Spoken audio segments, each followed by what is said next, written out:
Mga kabanay sa nakalas nga Deputy Chief sa lungsod sa Cordova nasagmuyo sa kakuwang og pagtutok sa kapulisan sa investigasyon sa pagpang-ambush nga unta usaman ka police official ang biktima. Si Luan Merondina sa follow-up report. Kini ang kuha sa CCTV footage sa usa sa mga establishmento at bang sa Cordova Central School alas 10:02 sa buntag niadtong Hunyo 20. Wa makuhai sa CCTV camera ang aktual nga pagpamusil apan makita ang mga tawo sa atubangang bahin sa eskwelahan nga kalit lang mialibwag. Samtang sa laing kuha sa CCTV footage sa iskina sa poblasyon Cordova makita ang motorsiklo nga giluwanan sa mga suspitsado nga nagsunod sa gimanehong pick-up ni Police Chief Master Sergeant Johannes Carillo. Matud sa Cordova Police, nakahipo sila og kopya sa mga CCTV footage sa pipila ka mga establishmento apan lagi kinahanglan nga i-enhance ang kuha sa kamera aron maklaro ang plate number sa motorsiklo ug ang naong sa usa sa mga gunman. Kinahanglan mo undergo og enhancement para maklaro itong mga markings, example katong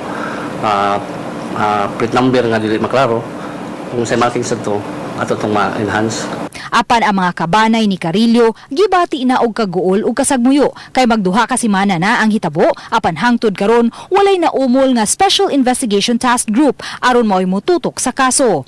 Sa telephone interview sa legal counsel sa pamilyang Carillo, gibutyag niini nga hangtod karon wala pa pormal nga giimbitar sa kapulisan ang mga kabanay sa biktima aron unta makaluwat og sworn affidavit of complaint. Naibulong ni kay pulis mangod ang biktima o nag-expect ang Cebu Provincial Police Office. Hindi gini sila mo yun nga ang mga cup dealers magsuri-suri diha sa probinsya sa Cebu.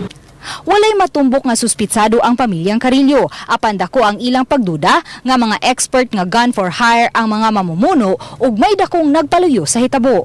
Nagduda ang banay Carillo nga posibleng wa lang mosukol sa pinusilay ang police official kay daghan unya ang posibleng mapagan. Base sa bullet trajectory exam, makita nga nagpundok sa usalang kadapit sa driver side ang entry sa mga bala. Sa resulta sa autopsy, walay igo sa ulo ang biktima kay nakahapa kini. Apan fatal ang samad pinusilan niini sa tiyan. Base sa kung ka-expert mo tira ang gunman, mula kung siya ka ng expert kay makita mo na ito ang igo sa bala na dili gud basta-basta ka huli na lang ang gunman pa. Grouping siguro ang igo sa bala ba. Gipasabot sa investigador sa Cordova Police Station nga igo lang silang nag-agad sa Cebu Police Provincial Office sa pag-umol og Special Investigation Task Group. Hinuon, mihimo man usab sila og kaugalingong investigasyon. Kasagaran nga case, ma'am, nagunay task force.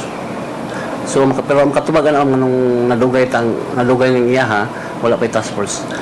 Katubag sila ang provincial office or ang regional office. Uban ni Renante Quiñones, Luan Merondina, Balitang Besda.